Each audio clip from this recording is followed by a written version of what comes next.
Popeye en su momento, como que salió a las redes a decir que habían armas y que iban a atentar cuando Petro era senador de la República.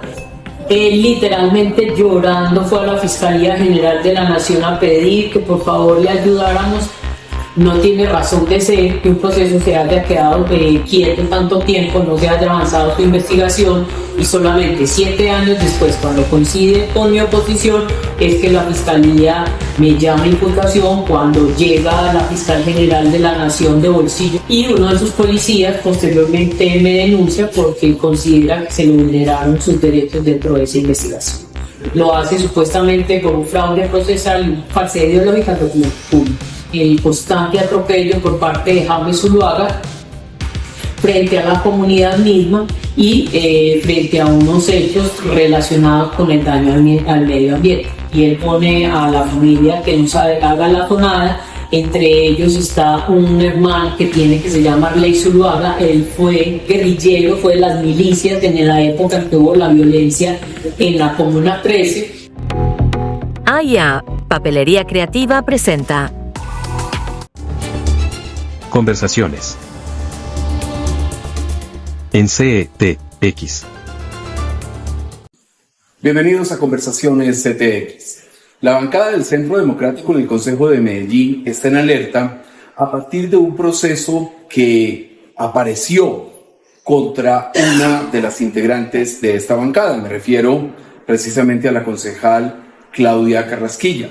Vamos a conversar con ella sobre este asunto y sobre por qué están percibiendo la persecución del gobierno central a partir de la Fiscalía contra la oposición a Gustavo Petro.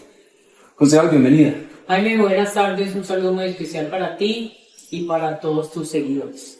Bueno, concejal, dentro de lo que usted nos puede contar de ese proceso que se está adelantando, tengo entendido que en la ciudad de Valledupar, ¿qué nos puede decir para darle claridad a la gente de qué es lo que está pasando en ese proceso? Jaime, es un proceso que se llevó en el año 2014, cuando yo era fiscal especializada en la ciudad de Medellín, contra unas estructuras criminales en Valledupar que se dedicaban al hurto de residencias y al fleteo. Y se capturaron aproximadamente 39 personas. De esas 39 personas, 12 creo más o menos eran miembros de la fuerza pública que trabajaba presuntamente con esa estructura criminal, y uno de sus policías posteriormente me denuncia porque considera que se le vulneraron sus derechos dentro de esa investigación. ¿Cuál es el cargo que él interpuso o por qué manifestó que se le habían vulnerado sus derechos? No, él presenta una denuncia por muchos delitos, pero finalmente la Fiscalía, cuando hace llamado de imputación, lo hace supuestamente por un fraude procesal y una falsedad del documento público. Una falsedad ideológica del documento público. Pero ese proceso, si estamos hablando de 2014, llevaba casi 10 años ahí estancado sin ninguna definición. Perfecto, ese caso estaba teniendo el sueño de los justos, nunca se adelantó en la investigación, solamente ahora que yo soy concejal de oposición, que he criticado duramente el gobierno nacional, que me he ido en contra de Daniel Quintero con todas sus investigaciones de corrupción y que nada pasa al interior de la Fiscalía, es que deciden llamarme a formulación de imputación.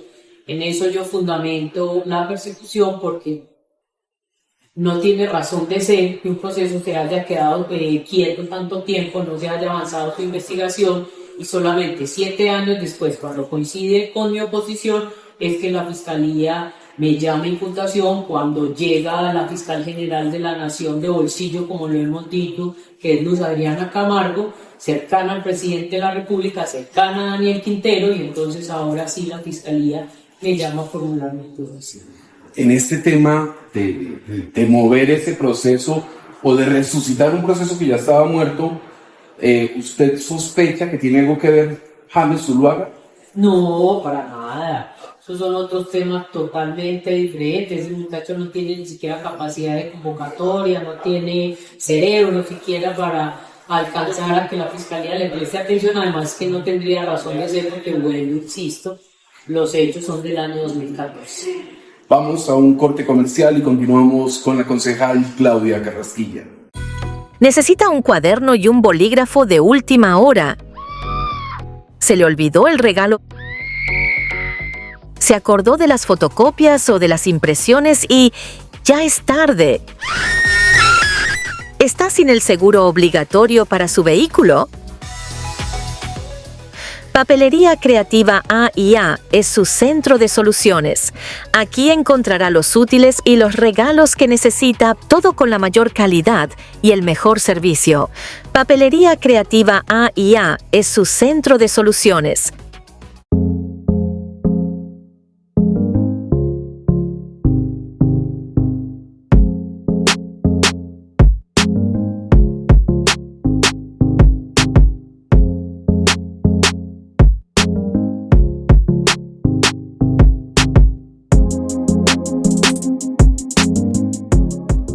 Altrove Café y Negocios, Carrera 65, número 2 A26, en Medellín, Colombia. Y seguimos en Conversaciones CTX con la concejal Claudia Carrasquilla. Hablando de Jaime Zuluaga, ¿cuáles son los elementos que usted ha encontrado y las denuncias que ha hecho frente al proceder de este personaje que se dice defensor de derechos humanos? Bueno, primero que todo tengo que decir que defensor de derechos humanos no es. Él se proclama como defensor de derechos humanos, pero realmente no hay ningún organismo que lo reconozca como defensor de derechos humanos. Hemos hecho las consultas y se ha logrado establecer que no existe un mecanismo más allá que la misma comunidad lo reconozca como líder de derechos humanos. Él más bien es un payaso que se ha pasado desde hace 7 años procurando ser defensor de derechos humanos, que se ha hecho autotentados para que le den un esquema de seguridad y generar pues como esa expectativa ante la comunidad. Por el contrario, cuando yo llego al Consejo de Medellín, recibo información de personas de la Comuna 13 que me han denunciado el constante atropello por parte de Jaime Zuluaga frente a la comunidad misma y frente a unos hechos relacionados con el daño al medio ambiente.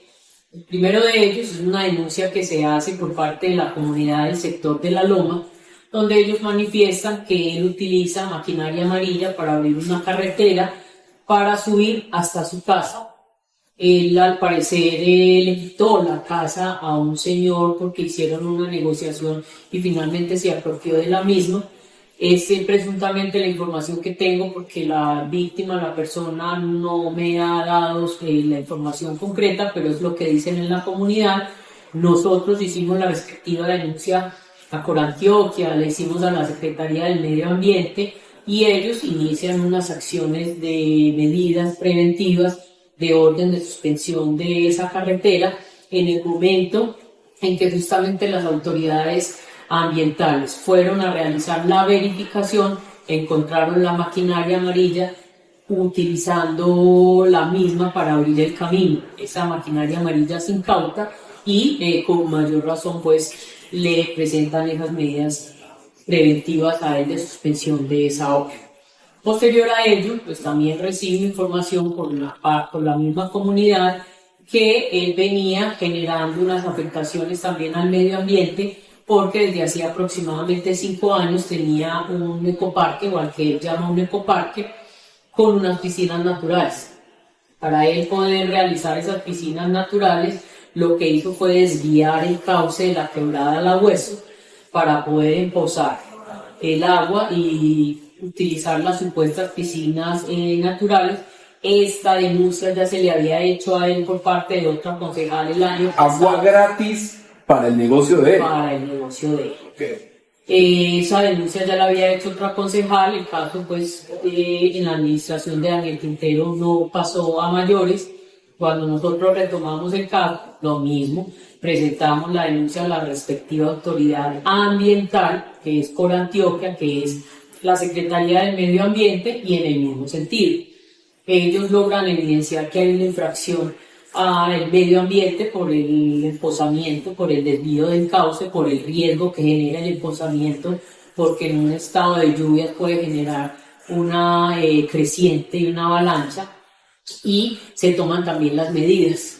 También se le notifican a él esas medidas preventivas y el día que yo acompañé a las autoridades a notificarle las medidas preventivas, la familia nos hace una zonada. Y él pone a la familia que nos haga la zonada. Entre ellos está un hermano que tiene que se llama Arley Zuluaga. Él fue guerrillero, fue de las milicias en la época en que hubo la violencia en la Comuna 13. Estuvo detenido por esa violencia y él era el que más nos increpaba, junto pues con otras personas que él arengó y les pidió que hicieran la zonada, porque siempre hace lo mismo. Que fueran a hacer bullying. Cada que cualquier autoridad va a requerirlo por cualquiera de las situaciones que se presentan, entonces trata de sacar toda su familia, sus amigos y todos los bandidos que hay en la Comuna 13 para que hagan bulla y pues y la gente se asuste. Conmigo no lo logra hacer. Yo he seguido haciendo las respectivas denuncias y él, no contento con esa situación, por una problemática que también tiene con un particular, porque allí hay un camino de servidumbre para entrar al ecoparque, le pareció muy fácil hacer un camino de servidumbre por el retiro de la quebrada de la Hueso precisamente. Para eso le paga a unas personas para que a punta de pico y pala, porque el camino es muy estrecho, abran también el camino. La comunidad hace la respectiva denuncia a la inspección de policía, se le ordena la suspensión y aún así él continúa abriendo el camino. Entonces, cuando yo recibo la información de la comunidad, que es el sector de Eduardo Santos, se presentan también las denuncias a Corantioquia, a la Secretaría del Medio Ambiente, y también se le imponen medidas cautelares o medidas mejor administrativas para que suspenda y se inicie la investigación. Esos tres hechos puntuales los viene adelantando la Fiscalía General de la Nación también en una mesa de trabajo, que eso es imposible.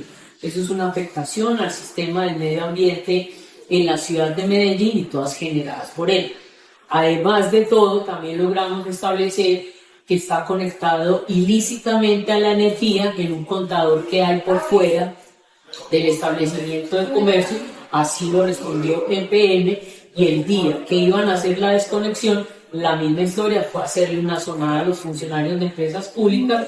Cuando el notificador de la inspección de policía fue a notificarle que tenía que suspender la elaboración del camino, pues también a zonarlo al notificador de la inspección. Entonces, él usa esa fuerza que tiene y esos escoltas que tiene para amedrentar a la comunidad. Aparte de ello, la denuncia que he recibido es que a él se le otorga un poder por parte de un particular para que hicieran unas ventas de unos lotes en un barrio que se llama, creo, San Juan de Dios o San Juan, no sé cómo se llama, que era más arriba del ecoparque, por unos problemas que tuvieron ellos ahí de orden económico. Le quitan el poder y él sigue vendiendo esos lotes como si él tuviera la representación, y ha estafado, al parecer, también a varias víctimas de las cuales hemos recibido la información. Ahí vamos en el tema. Él desde ese punto y hora entonces empezó también una persecución en contra mí, y sale a los medios a las redes, que él tiene y se inventa atentados. Fuera de eso, casualmente cuando se cerró el camino, entonces resulta que dizque le incineraron la camioneta de la UNP. Me atribuye a mí la responsabilidad de la quema de esa camioneta, me tiene disque denunciada por terrorismo, si no fuera pues la que lo hubiera ordenado, dispuesto la quema, y así es todo. Entonces, en la medida en que vamos haciendo las denuncias, que vamos avanzando, él sale a tratar de controvertir lo que se le denuncia con hechos, con elementos, con falacias y mentiras, pues como todo lo que él publica. Cambiando de tema, la gente de la zona de la 33 está agradecida porque usted se convirtió en doliente de la problemática del ruido en este sector de Laureles y parte de Belén. Esa problemática, ¿cómo se puede solucionar realmente el tema del exceso de ruido en todo el corredor de la 33?